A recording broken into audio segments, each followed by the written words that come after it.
శోధనలో రోధనలో బంధకముల నుండి విడిపించు శక్తి, వ్యాధులలో బాధలలో ఆదరించు దేవుని శక్తి. నువ్వు పరిశుద్ధాత్మకి దగ్గర అయినప్పుడు, ఆత్మ నిన్ను తాకినప్పుడు నువ్వు ఆత్మను ఆనందిస్తావు. ఇది ప్రార్థన శక్తి, ప్రార్థన శక్తి, ఇది ప్రార్థన శక్తి. నిరాశ నిస్పృహలెన్నున్నా అశాంతి ఆపదలైనను, నిరాశ నిస్పృహ. నిజముగా నువ్వు బ్రతుకును మార్చుకుంటే ఈ రోజు ఉండే లెక్క పెట్టుకుంటావు. ఆశీర్వాదాలు వస్తాయి. ఈనాడు విమోచింపబోచున్నాడు యేసు ప్రభువు, ఈనాడు విమోచింపబోచున్నాడు. ఆకాశమందున్న మన దేవుడు మన ప్రార్థన ఆలకించును. ఆకాశమందున్న మన దేవుడు మన ప్రార్థన ఆలకించును. ప్రార్థన ప్రార్థన ఇది ప్రార్థన శక్తి, ప్రార్థన ప్రార్థన ఇది ప్రార్థన శక్తి, ఇది ప్రార్థన శక్తి, ఇది ప్రార్థన శక్తి. కడప పరిసర ప్రాంత ప్రజలకు శుభవార్త. ప్రార్థనా శక్తి తైలాభిషేకారాధన ఏప్రిల్ 16 కడప మంగళవారం. సమయం ఉదయం 10 గంటల నుండి. స్థలం మాధవి కన్వెన్షన్ హాల్, రాయచూరు వెళ్లే రోడ్, ఆర్టీఓ ఆఫీస్ ఎదురుగా, కడప. ప్రార్థనా శక్తి తైలాభిషేకారాధన ఏప్రిల్ 17 ఒంగోలు బుధవారం. సమయం ఉదయం 10 గంటల నుండి. స్థలం A1 convention hall, old Guntur road, Ongole. ప్రార్థనా శక్తి తైలాభిషేకారాధన ఏప్రిల్ 18 గురువారం, ఏలూరు. సమయం ఉదయం 10 గంటల నుండి. Shri convention hall, CR Reddy women's college, Vatluru, Eluru. ప్రార్థనా శక్తి తైలాభిషేకారాధన ఏప్రిల్ 19 శుక్రవారం, ఖమ్మం. సమయం ఉదయం 10 గంటల నుండి. స్థలం ఎస్ఆర్ గార్డెన్స్, ఈనాడు ఆఫీస్, వైరా రోడ్, వెలుగుమట్ల, ఖమ్మం. యేసయ్య నామములో మీకు వందనాలు తెలియపరుస్తూ ఉన్నాను. ఈ దినం వరకు దేవుడు సిద్ధపరిచిన వాగ్దానాన్ని మనం స్వాధీనపరచుకున్నాం. కీర్తన గ్రంథము 37వ అధ్యాయము 5వ వచనం ద్వారా దేవుడు మిమ్మల్ని దర్శిస్తూ ఉన్నాను. Psalms chapter 37 verse 5. ఈ 5వ వచనంలో 2వ లైన్ మనం చూస్తే, ఆయన నీ కార్యము నెరవేర్చును. Psalms chapter 37 verse 5. 5లో 2nd లైన్, నీ కార్యము, ఆయన నీ కార్యము నెరవేర్చును. నేను ఇలాగ అనుకుంటున్నాను, జరుగుతుందా జరగదా, అవుతుందా అవదా, ఎలా తెలుస్తుంది మనకి? నేను పాస్ అవుతానా, నేను పాస్ కానా, నాకు ఉద్యోగం వస్తుందా రాదా, ఏం జరుగుతుందో, నేను శుభవార్త తింటానా అశుభవార్త తింటానా, ఇలా 2 రకాలుగా డైనమాలో ఉండిపోయావు కదా. దేవునితో మాట్లాడుతున్నాడు. నువ్వు కొన్ని సమయాలు అడుగుతున్నావు, నాకు ఇల్లు వస్తుందా రాదా, నాకు పెళ్ళి అవుతుందా, ఇప్పుడు అవుతుందా, ఇప్పుడు నాకు దేవుడు డబ్బులు ఇస్తాడా, నాకు ఇల్లు ఇస్తాడా, ఇవ్వడా అని అనుకుంటున్నావు కదా. అనుమానంతో ఉన్నావా? దేవుడు నిన్ను దర్శిస్తూ ఉన్నాడు. ఏమంటున్నారంటే, ఆయన నీ కార్యము నెరవేర్చును. నువ్వు ఏ పని తలపెట్టుకున్నావో అది దేవుని దగ్గర అడుగుతున్నావు. దేవా, ఈ యొక్క కార్యం జరిగింది, ఈ మనుషుని మార్చు, ఈ మనిషిని మార్చు, ఒక్క ఇల్లు ప్రభువా, ఒక్క చిన్న ఆశ తీర్చు ప్రభువా, జ్ఞానమే బాబు, లేదా నన్ను పాస్ చేయి, నాకు ఒక ఉద్యోగమే, నాకు బ్రతుకు తెరివి, ఏది అడుగుతున్నావో రహస్యమందు చూచి తండ్రికి నువ్వు తెలియపరుచుకున్నావు. దేవుడు నీకు మనవి ఆలకించి ఈ ప్రార్థనా శక్తి అనే యొక్క కార్యక్రమం ద్వారా గొప్ప వాగ్దానాన్ని ప్రకటిస్తున్నది ఏంటంటే, ఆయన నీ కార్యమును నెరవేర్చును. ఆమేన్. యెహోవా దేవుని యొక్క కృప నిన్ను ఆవరించి ఉంది. యేసు నామములో నీ కార్యము సఫలమైంది. ఇక నువ్వు సంతోషించు, ఎలుగెత్తి ప్రభుని స్తుతించు. గొప్ప శుభవార్తను వినబోతున్నావు. ఆత్మ నీకు తోడైండును గాక. God bless you. వాక్య భాగంలోకి వెళ్దాం. ఈ వాక్యము బోధించమని దేవుని ఆత్మ నాకు బోధించటం ద్వారా నేను మీ మధ్యకు వచ్చి ఉన్నాను. పునరుద్ధానం గురించి ఒక అంశాన్ని ప్రభు మనకి బయలుపరచనై ఉన్నారు. పునరుద్ధానము చూడండి, మత్తయి సువార్త 28వ అధ్యాయము. తాను చెప్పినట్టే ఆయన లేచి ఉన్నాడు. రండి, ప్రభువు పండుకొనిన స్థలము చూచి త్వరగా వెళ్ళి ఆయన మృతుల్లో నుండి లేచి ఉన్నాడని ఆయన శిష్యులకు తెలియజేయుడి. ఇదిగో ఆయన గలిలలోనికి. మాట అందరూ అండర్లైన్ చేసుకుని అందరూ చెప్పాలి మాట. ఇదిగో ఆయన గలిలయలోనికి మీకు ముందుగా వెళ్ళుచున్నాడు. అక్కడ మీరు ఆయనను చూతురు. హల్లెలూయా. పునరుద్ధానము అంటే యేసు ప్రభువారు సమాధి నుండి తిరిగి లేవటం. పునరుద్ధానం అంటే పాడైపోయింది తిరిగి బాగుపడటం. హల్లెలూయా. కొలాప్స్ అయిపోయింది, మొత్తం భూస్థాపితం అయిపోయింది, నీ ఆశలన్నీ నిరాశ అయిపోయింది చరిత్ర అనుకుంటావు, కానీ మరలా దానిని తీసుకొచ్చి సజీవంగా నిలబెట్టడమే పునరుద్ధానము. హల్లెలూయా. పోయిన బంధాలు, తెగిపోయిన బంధాలు ఏం చేస్తాడో తెలియదు, తిరిగి మళ్ళీ ఒకటిగా చేస్తాడు. అది పునరుద్ధానము. హల్లెలూయా. నువ్వు అడిగి ఆశలు వదిలేసుకున్నావేమో, నిరాశతో ఎదురు చూస్తున్నావేమో, అయిపోయింది చరిత్ర అనుకున్నావేమో, మరలా దేవుడు నీవు మర్చిపోవచ్చు కానీ ఆయన మర్చిపోలేదు. పరిస్థితులన్నీ ఆశీర్వాదంగా మార్చి సజీవముగా నీ ముందు నిలబెడతాడు. అదే పునరుద్ధానము. ఆమెన్. యేసు ప్రభు వారు సమాధి నుండి లెగిస్తాడు అని ముందు చెప్పారు. ఆయన యేసు ప్రభు వారిని సిలువేసిన తర్వాత, సమాధులు పెట్టిన తర్వాత అక్కడికి కొంతమంది స్త్రీలు వచ్చారు. ఎలాంటి స్త్రీలు వచ్చారంటే చూడండి, తెల్లవార్చును మగ్దలేని మరియయు వేరొక మరియయు సమాధిని చూడవచ్చురి. యేసు ప్రభు వారు తిరిగి లేచిన సమాధి దగ్గరికి వచ్చారు. వాళ్ళు యేసు ప్రభు సమాధిలో ఉన్నాడేమో అని మగ్దలేని మరియయు వేరొక మరియయు వచ్చి సమాధిలో చూస్తూ ఉంటుంటే అప్పటికే సమాధి తెరవబడింది. సమాధి ముందున్న రాయి బొర్లించబడింది, పక్కకి ఎలాగా దొర్లించబడింది.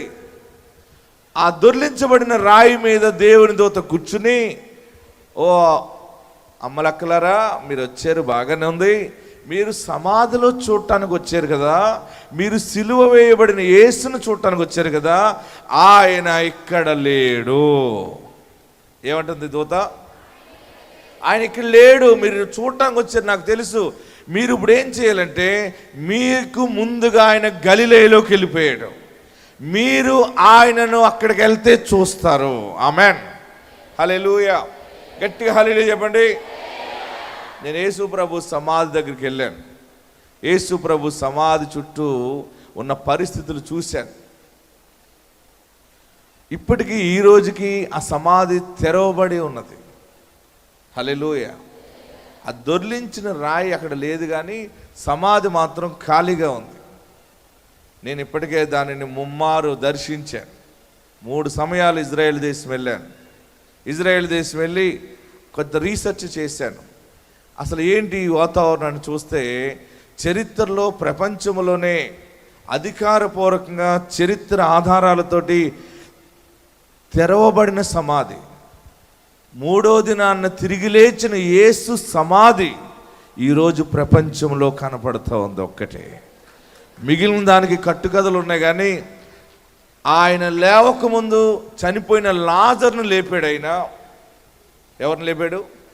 లాజర్ను లేపాడు. నేను లాజర్ సమాధి దగ్గరికి వెళ్ళాను, బేతనీ ఊరికి వెళ్ళాను. ఆ బేతనీలో వారు కొంచెం డబ్బులున్న కుటుంబంగా ఉన్నారు. వారిది ఏంటంటే గానుగ వ్యాపారం అనమాట. ఏం వ్యాపారం వాళ్ళది? నూనె ఆడుతూ ఉండేవారు. ఆ గానుగ ఇప్పటికీ ఉంది, ఈ రోజుకి ఉంది.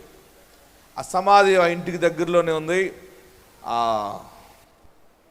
వారు ఒలివ నూనె అది గానుగ ఆడుతూ ఆ నూనె అమ్ముతూ బ్రతుకుతూ ఉండేవారు కనుక వారి ఇంట్లో అన్ని సమృద్ధిగా ఉండి, ఆ రోజుల్లో వారు కట్టిన ఇల్లు కొంతవరకు ఇప్పటికి మనకు కనబడుతూ ఉంది. అవన్నీ చూసిన తర్వాత ఆ సమాధి తెరవబడి ఉంది. మళ్ళీ యేసు ప్రభు సమాధి దగ్గరికి వచ్చినప్పుడు యేసు ప్రభు సమాధి తెరవబడింది. యేసు ప్రభు సమాధి చుట్టూ ఉన్న మనుషులు ఎలాంటి వాళ్ళంటే, ఆ పరిసర ప్రాంతంలో ఉన్న మనుషులు యేసు ప్రభు సమాధి లేకుండా చేయాలి, ఆయన లేవలేదని చెప్పడానికి ఎన్నో ఉద్యమాలు లేగదీశారు. కానీ చరిత్ర దగ్గరికి వచ్చినప్పటికీ అందరూ తల వంచారు. యేసు సమాధి నుండి తిరిగి లేచాడు. ఆమేన్. హల్లెలూయా, హల్లెలూయా. గట్టిగా హల్లెలూయా చెప్పండి. యేసు సమాధి నుండి లేవటమే మనము కూడా ఆయన వలనే సమాధి లాంటి కష్టాల నుండి మనల్ని బయటికి లేవనెత్తుతాడు ఆయన. దేవుని దూత అంటుంది, మీరు గలిలయకి వెళ్ళండి. ఆయన సమాధిలో లేడు, మీరు గలిలయకి వెళ్ళండి. అందరూ చెప్పండి. దేవుని దూత ఏం చెప్పింది? ఆయన ఇక్కడ లేడు, మీకు ముందుగా ఆయన గలిలయకి వెళ్ళిపోయాడు. ఈరోజు గలిలయ గురించి కొన్ని విషయాలు నేను మీకు బోధించడానికి సిద్ధముగా ఉన్నాను. గలిలయ అంటే గుండ్రము. ఆ గలిలయ సముద్రం దగ్గర నేను నివసించాను. కొన్ని రోజులు ఉన్నాను అక్కడ. ఆ గలిలయ సముద్రం అంతా కూడా ఒక సరస్సు లాగుంది. దానినే గెన్నేసరతు సరస్సు అంటారు, దానినే తిబేరియా సముద్రం అని అంటారు. కొన్ని పేర్లు పెడతా ఉంటుంటారు. ఆ గలిలయ సముద్రాన్ని మీరు చూడొచ్చు.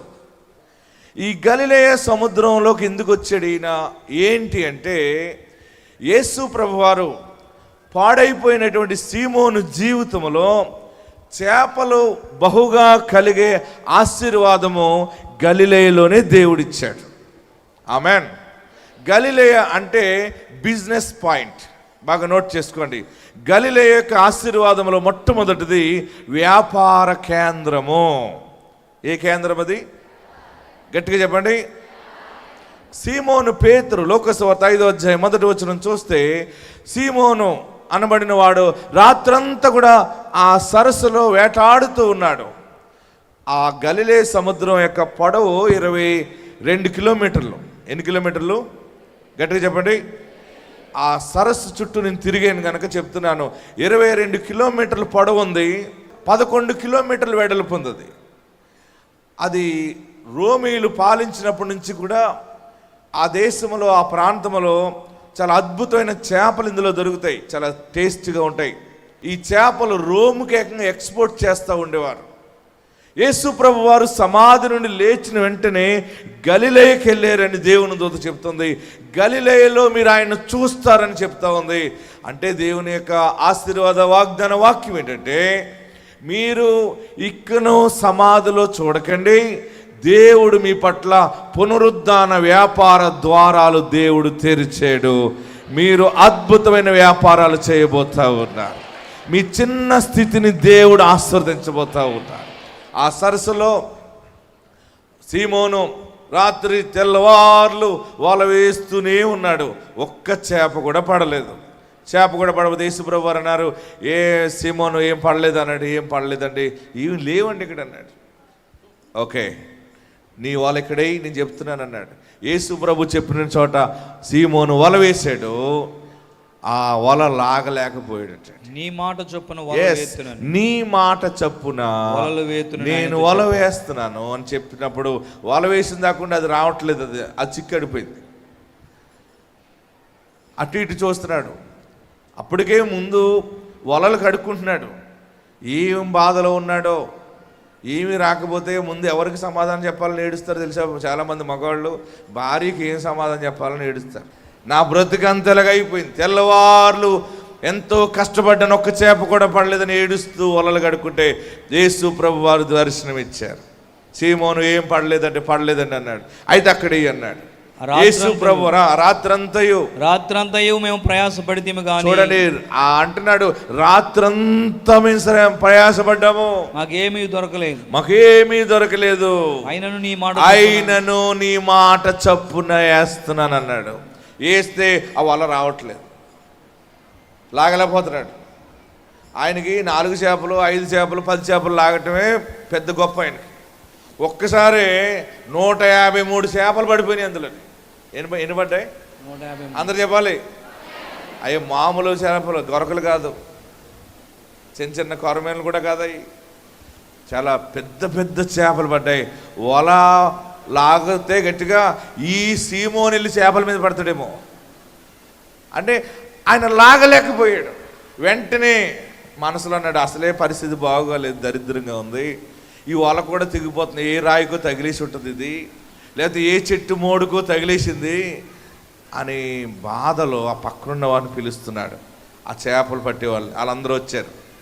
అందరూ కలిసి బలంగా లాగితే ఒక్కసారే ఖాళీ పడవంతా చేపలతో నిండిపోయింది. ఆమేన్, హల్లెలూయా, హల్లెలూయా. విస్తారమైన చేపలు. చూడండి ఎన్ని చేపలు అన్నాడు అక్కడ, విస్తారమైన చేపలు.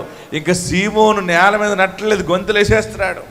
అయ్యి బాబా, ఏంటిది ఇంత అద్భుతమా ఈ చేపలన్నీ ఈయన మాట ఏంటి? నాకు ఒక్క చేప కూడా కనపడలేదు రాత్రంతా, నేను ఒక చేతి పరుగు కూడా పడలేదు. యేసయ్య కృప లేకపోతే ఎండ్రీ కూడా దొరకదు. ఆమేన్, గట్టిగా హల్లెలూయా చెప్పరే. యేసయ్య కృప లేకపోతే నత్త కూడా దొరకదు, నత్తగుళ్ళు కూడా దొరకదు. కృప ఉందంటే పడవ నిండా సమృద్ధి. పడవ అంటే ఇల్లు. ఆమేన్, మీ ఇంట్లో సమృద్ధి చూడబోతా ఉన్నారు.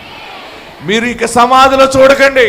సమాధిలో చూడటం అంటే అయిపోయింది, పాడైపోయావు, నాశనం అయిపోయింది, నువ్వు అనుకున్నది జరగలేదు, ఇలా జరిగింది అలా జరిగింది, నేను ఇంత కట్నం తెచ్చుకున్నాను అంతా పోయింది. మాయదారోడిని చేసుకున్నాక ఈ మాయదారోడు మొత్తం పాడు చేసేసాడు. నా జోళ్ళు పోయింది, నా బంగారం పోయింది, నా ఇల్లు పోయింది, ఈరోజు నా బ్రతికిలాగా అయిపోయింది, రోడ్డు మీద పడిపోయాను. అయ్యో, రోజు ఒక్కొక్క ఆమె అయిపోయింది కొన్ని సంవత్సరాలు రికార్డ్ చేస్తా మాట్లాడుతుంది. అలాంటి వాళ్ళు ఎవరన్నా ఉంటే హల్లెలూయా చెప్పండి. హల్లెలూయా. ఒక్కొక్క సహోదరు అంటే మనశ్శాంతి ఉంచదు భర్తని. ఆడు మర్చిపోవే, వదిలేవే, 10 సంవత్సరాలు అయింది, ఇంకెప్పుడు తప్పు చేయనన్నా సరే మళ్ళీ కెలుగుతూ ఉంటుంది, గాయాన్ని గుచ్చుతూ ఉంటుంది. అలాగే చాలామంది స్త్రీలు భర్తల్ని బాధ పెడుతూనే ఉంటుంటారు. కొంతమంది భర్తలు భార్యల్ని ఏం తెచ్చావు, మీ బాబు ఏం తెచ్చాడు? దేవుని ఆత్మ చెప్తుంది, ఇక మీదట మీరు సమాధిలో చూడకండి, మీ మాటలు సమాధిలో మాటలుగా ఉండకూడదు, మీరు గలిలయ వైపు చూడాలి. గలిలయ వైపు చూస్తే అక్కడ యేసు కనబడతాడు. ఆమేన్. దేవుని దూతుంది, మీకు ముందుగా ఆయన గలిలయ వెళ్ళిపోయాడు, మీరు ఆయనను అక్కడ 7వ వచనంలో ఏమన్నాడు చదవండి. ఇదిగో ఆయన మీకంటే ముందుగా గలిలయలోనికి వెళ్ళిపోయాడు, మీరు ఆయనను అక్కడ చూతురు. గలిలయ యొక్క విశిష్టత, గలిలయ యొక్క ప్రత్యేకత ఏంటంటే అద్భుతమైన వ్యాపారము. ఆమేన్. మీ వ్యాపారాలు బాగోగలేవా? మీ భర్తల వ్యాపారాలు సరిలేవా? మీ పిల్లల వ్యాపారాలు సరిలేవా? నోట్ చేసుకోండి, ఈరోజు డేట్తో సహా రాసుకోండి. దేవుడు మీ వ్యాపారంలో 100 రెట్లు ఆశీర్వాదము అనుగ్రహించునుగాక. సీమోను గొంతులేస్తా ఉన్నాడు, నేను ఇలా చేస్తాను, అలా చేస్తాను, కొన్ని చేపలు ధర్మం చేసేస్తాను, వాళ్ళకి ఇచ్చేస్తాను, కొన్ని డబ్బులు పేదవాళ్ళకి ఇచ్చేస్తానని మొదలెట్టాడు. ప్రభు అన్నాడు, నోరు మూసి అన్నాడు.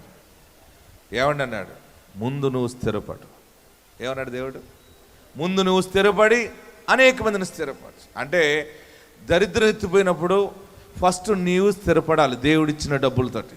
ముందు నీ భార్యకి ఏం కావాలో అన్నీ కొనాలి, తర్వాత నీకు ఇల్లు కావాల్స్తే ఇల్లు సంపాదించుకోవాలి, నీవు ముందుగా ఒక స్థానము సిద్ధపరచుకోవాలి. నీ కుటుంబం వైపు చూసినప్పుడు నువ్వు ఆశీర్వదించబడినటువంటి మనుషుడు అని అన్యులు కొనియాడే స్థాయికి ముందు నువ్వు ఎదగాలి. నువ్వు ఎదిగిన తర్వాత అప్పుడు ధర్మ కార్యాలు ప్రారంభించాలి. పేతురు, నువ్వు స్థిరపడి అనేక మందిని స్థిరపరచు. అలాగే ప్రభు అన్నాడు, ముందు చేపలు అమ్మేసాయి, అమ్మిన తర్వాత నీ భార్యని సంతోషపెట్టు, నీ పిల్లలన్నీ ముందు సెట్ చేసుకుని రా అన్నాడు. అన్నీ సెట్ చేసుకున్నాక వచ్చాడు. వచ్చిన తర్వాత అప్పుడు జాలరిగా ఉన్నవాడిని, చేపలు పట్టేవాడిని మనుషులు పట్టే జాలరిగా యేసయ్య చేశాడు. గలిలయ ఆశీర్వాదం ఎలా ఉంటుందంటే, నిన్ను ముందు వ్యాపారపరంగా నీ చేతుల కష్టార్జితాన్ని దేవుడు బ్లెస్ చేసి నిన్ను ఒక మిషనరీగా దేవుడు తయారు చేస్తాడు. నిన్ను ఆశీర్వదిస్తాడు. ముందు ఫైనాన్షియల్గా బ్లెస్ చేస్తాడు, హెల్త్ పరంగా బ్లెస్ చేస్తాడు. నువ్వు బ్లెస్ అయిన తర్వాత ఒక బలమైన విట్నెస్ తోటి, బలమైన సాక్ష్యముతోటి దేవుని సాక్షిగా వర్ధిల్లుతావు. జ్ఞానం లేని పట్టుకుని జ్ఞానవంతులుగా చేసి బలమైన మిషనరీలుగా చేసేస్తాడు. నా పరిస్థితి ఏంటి, నా కుటుంబం ఏంటి అని అనుకుంటారేమో. దేవుడు మీ కుటుంబంలో గొప్ప మిషనరీల్ని బయటికి రాబడుతున్నాడు కనుక ప్లాన్ అంతా చాలా డిఫరెంట్గా ఉంటుంది. భార్యతో మాట్లాడినప్పుడు తల్లి గురించి భార్యకి ఘనముగా చెప్పాలి. వాడు జ్ఞానమైన వాడు. ఆమెన్, హల్లెలూయా. మన మాట ఉప్పేసినట్టు ఉండాలన్నమాట. సీమోను ఏం చెప్పాడో మొత్తం మీద పర్మిషన్ వచ్చింది, వెళ్ళిపో, ఆయనతో వెళ్ళిపో, నువ్వు ఆయనతో ఉంటే బోల్డ్ చేపలు వస్తాయి మనకు, ఏమంతా పంపించేసింది. వచ్చేసాడు. ఏంటి సంగతి అన్నాడు. నేను ఇంక నిన్ను వెంబడిస్తానయ్యా అన్నాడు. తర్వాత అన్నాడు, నిన్ను వెంబడిస్తే ఏం దొరుకుతుంది అన్నాడు ఒక చోట. ఆమేన్, హల్లెలూయా. మొన్న చేపలు దొరికిన ఇంకేం దొరుకుతాయంటే యేసయ్య అన్నాడు, పరలోక రాజ్యం దొరుకుతుంది. ఆమేన్, హల్లెలూయా, హల్లెలూయా. ఆ ఏమీ తెలియనోడు, ఆ పచ్చిరేలు, ఆ ఎండు చేపలు అమ్ముకునేటువంటి ఆ పేతురు మరి అద్భుతమైనటువంటి సేవ చేశాడు. ఆయన ప్రసంగం చేస్తే ఆత్మ కుమ్మరించబడింది. ఆయన ప్రసంగం చేస్తే 5,000 మంది ఒక్కసారి నీటి బాప్తిసం పొందేశారు. చాలా పవర్ఫుల్ స్పీకర్ అయిపోయాడు. ఇక్కడ దేవుని దూత అంటుంది, మీరు సమాధిలో చూడకండి, గలిలయ వెళ్ళిపోండి. మీరు అక్కడికి వెళ్తే మీకు ముందుగా వెళ్ళిపోయాడు. ఆమేన్. ఏ వ్యాపారం లేదు, ఆధారం లేదని అనుకుంటున్నావేమో, అప్పులు ఉన్నాయి, బాధలు ఉన్నాయి అనుకుంటున్నావేమో. దేవుడు మీకు ముందుగానే గలిలయకి వెళ్ళి ఉన్నాడు. దేవుడు నీ చిన్న స్థలమునే బ్లెస్ చేస్తా ఉన్నాడు. నీ పరిచర్యని బ్లెస్ చేస్తా ఉన్నాడు. నీ కుటుంబాన్ని బ్లెస్ చేస్తున్నాడు. నీ గర్భఫలాన్ని బ్లెస్ చేస్తున్నాడు. గట్టిగా చెప్పండి, 7 మార్లు చెప్పండి. చప్పట్లు కొడుతూ 7 మార్లు చెప్పండి. 1 2 3 4 5 6 7. దేవుడు మీకు ముందుగా అన్ని చేసి ముగించాడు. ఈ అద్భుతాలు ఎందుకు చూస్తారంటే, మీరు తొందరలో మీరందరూ ధనవంతులు ఎందుకు అవుతారంటే, మీరు ధనవంతులు అవటం ద్వారా దేవుడు మహిమపరచబడతాడు. మీ కష్టాలన్నీ పోయి మీరు మంచి గృహంలో ఉండి మీరు ఎంతో అందంగా సౌందర్యంగా ఉంటే మీ చుట్టుపక్కల ఉన్న వాళ్ళు అందరూ అనుకుంటారు, వారు యేసులో ఉన్నందుకు వారు ఇంత గొప్పగా ఉన్నారు. హల్లెలూయా, హల్లెలూయా. దేవుడు నిన్ను జ్ఞాపకం చేసుకున్నాడు. గలిలయ యొక్క విశిష్టత ఏంటంటే, మొట్టమొదటిగా బిజినెస్ అంటే మీరు తీసుకోవచ్చు దీన్ని జీవనోపాధి, ఉద్యోగము, బ్రతుకు తెరువు. నా బిడ్డకి ఏ బ్రతుకు తెరువు లేదు, మా అల్లుడు ఖాళీగా ఉన్నాడు, నా బిడ్డ ఖాళీగా ఉంది, నా కుమారుడు ఖాళీగా ఉన్నాడు, మా ఆయన ఖాళీగా ఉన్నాడు, ఇలాగున్నాడు అలాగున్నాడు అనుకుంటున్నావేమో. నీ కుటుంబము బిజీ అయిపోతారంతే. హల్లెలూయా. ఇక నువ్వు సమాధిలో చూడకు. మీ అమ్మలాగా ఆ రోజులో మీ అమ్మ ఎలాగన్నది, మీ నాన్న ఎలాగన్నాడు, ఆ రోజులో మీ తమ్ముడు ఎలాగన్నాడు, ఈ మాటలు పాత అన్ని సమాధి మాటలు సమాధిలో ఉంచేయండి. ఇక మీరు అటువైపు చూడొద్దు, మీరు గలిలయ వైపు చూడండి. యేసు వైపు మనం వెళ్ళిపోదాం. ఆమేన్, హల్లెలూయా. గలిలయకి వెళ్తేనే, గలిలయలో ఏముంటుందంటే విస్తారమైన నీరుంది. నీరు అంటే దేవుని వాక్యం ఉంది. ఆమేన్, హల్లెలూయా. గలిలయలో చేపలు విస్తారముగా దొరికినాయి. సీమోను దీవించబడ్డాడు. గలిలయలో వ్యాపారము దేవుడిస్తాడు నీకు. మీ ఇంట్లో నువ్వు ఎక్కడున్నావు అక్కడే నీ గర్భఫలము, నీ భూఫలములో యేసు మహిమను నువ్వు చూస్తావు. నీ బిడ్డల విషయంలో ఘనముగా మీరు మాట్లాడండి. ఏ చిన్న వ్యాపారమైనా, ఏ చిన్న ఉద్యోగమైనా నీవు రాజబిడ్డగానే మాట్లాడాలి. రాజు టీవీగా బ్రతకాలి, రాజు టీవీగానే పోవాలి. ఆయనే మనకి ఆధారమై ఉన్నాడు. అందరు తలలో వంచండి, కళ్ళు మూసుకుని గలిలయ వైపు వెళ్ళిన యేసు వైపు మనం చూద్దాం. యేసయ్యా, నేను నీ వైపు చూస్తున్నాను, నేను సమాధిలో చూడు. వారి వల్ల మాకు ఇంత కష్టం వచ్చింది, వారి వల్ల మేము లాస్ అయిపోయాం, వారి వల్ల నా జీవితం పాడైపోయింది, ఆ మనుషుడి వల్ల నా బ్రతికిలాగా అయిపోయింది, ఈ మనిషి వల్ల నా బ్రతికిలాగా అయిపోయింది. ఈ మాటలన్నీ కూడా సమాధి మాటలు.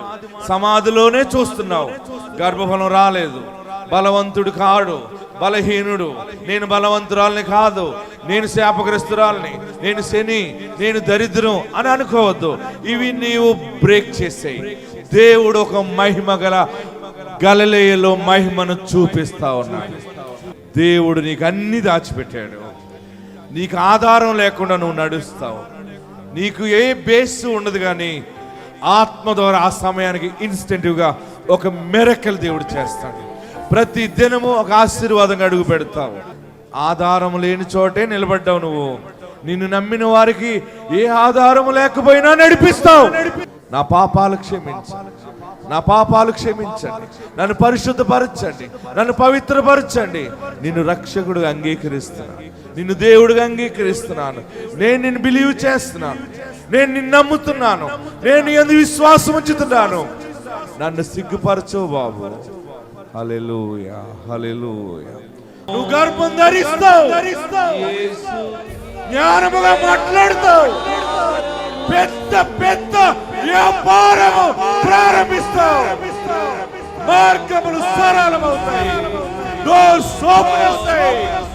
ఆయన బలవంతుడు, ఆయన బలవంతుడు, ఆయన పునరుద్ధారుడు, ఆయన పునరుద్ధారుడు. ఆయన సమాధిలో లేడు, ఆయన సమాధి నుండి బయటికి వచ్చి గలిలయ గలిలయ గలిలయ వైపు వెళ్ళాడు. ప్రభువా, మేమైతే జరిగించలేము కానీ నీవు వల్ల జరుగుతుంది. నీ వెలుగు దయచే, నీ కృప దయచే. యేసు నామములో అడుగుచున్నాము తండ్రి, ఆమేన్.